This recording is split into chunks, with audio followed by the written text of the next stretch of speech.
Na na na na, na na na na, hey hey hey, goodbye. I am so excited to say goodbye to these dumb ice bags.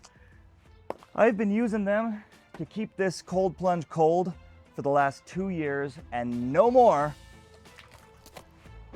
because I got a chiller from the Pod Company. It's a 1/3 horsepower standard universal chiller. Awesome. It chills 110 gallons. This is only a 100-gallon tank, but it chills 110 gallons of water down to 39, 40 degrees. Fast, quietly, effective, leak-proof. I have loved it. Let me just talk you through my setup in case you want to do the same thing with your DIY cold plunge. Just as a reminder, I built and designed this kind of cold plunge barrel style setup, and no offense to anyone else's, I followed a ton of other builds and other people's kind of DIY cold plunge, the coffin style, the well insulated with a chiller in it. They're great. I think that they're awesome. I just think that mine is better. But for the past 2 years, it's sat here and it's gotten, beat on by the sun, and it's had some damage, and it's been weathered just a little bit. And so I decided that before I was going to install the chiller, I actually wanted to just clean this up a little bit, give it a fresh coat of stain, make sure that it looks really good before we install that chiller and make it feel like a brand new project. So here's what we did. I took it out, pulled out the tub, drained it with my sump pump. That's how I do it. I don't drain it using the actual drain. I just pull a sump pump out and I just pull the water right out of there. I took it out, I sanded the whole thing down just a little bit, gave it a nice fresh coat of stain. I didn't pay anything for it, we just happened to have some stain in the garage. I did that, and once that was all done, I grabbed a can of polyurethane clear coat and I sprayed the whole thing and just made it look really nice and fresh and like a new project. When I unboxed this, I was very impressed. It's got a good weight to it.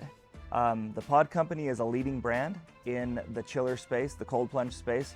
A lot of their chillers actually are hooked up with their plunges. Of course, I built my own, and I really love the look of this kind of traditional barrel-shaped wood cold plunge. So I really wanted something that was going to integrate seamlessly into this. What I did was actually drilled holes in the side, and then I drilled holes right through the side of my tank.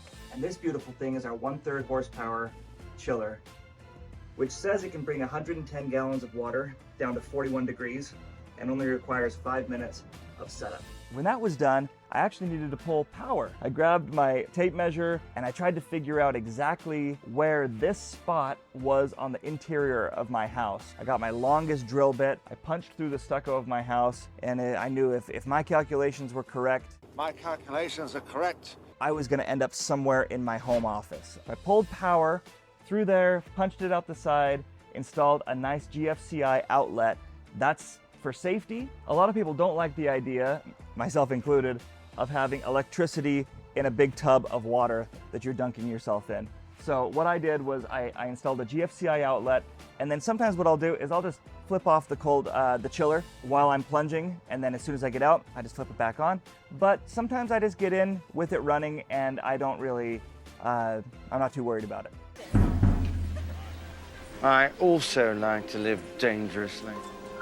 The wire that goes into the pump is already adapted, so it's not, you've got power in your tub of water.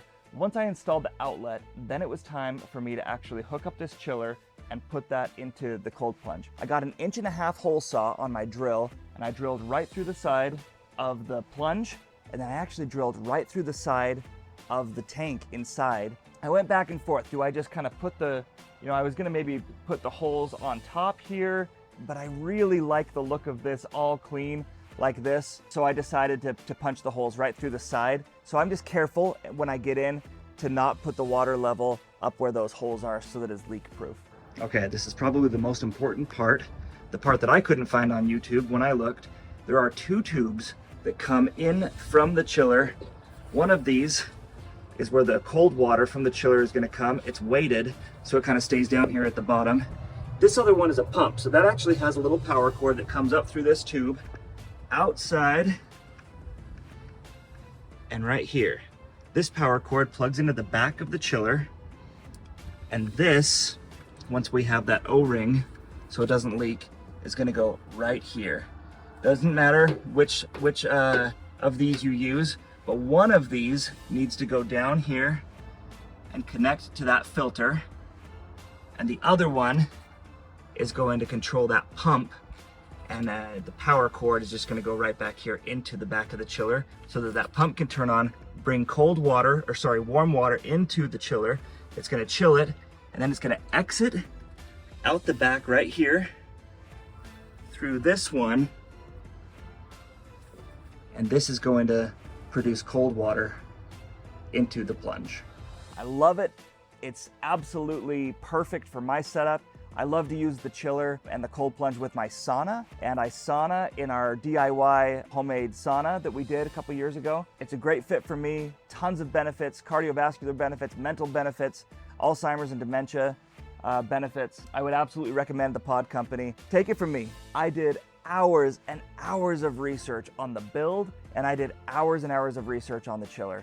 This is the one that I wanted. This is the one that I chose. I have a discount code. It's the Pod Company /Derek Westra. That's DEREKWESTRA. Use my discount code. Buy the same one that I bought. The universal chiller, the standard chiller from the Pod Company. Thank you for watching. Like and subscribe if you like this kind of stuff and it's helpful for you. Thanks. Bye.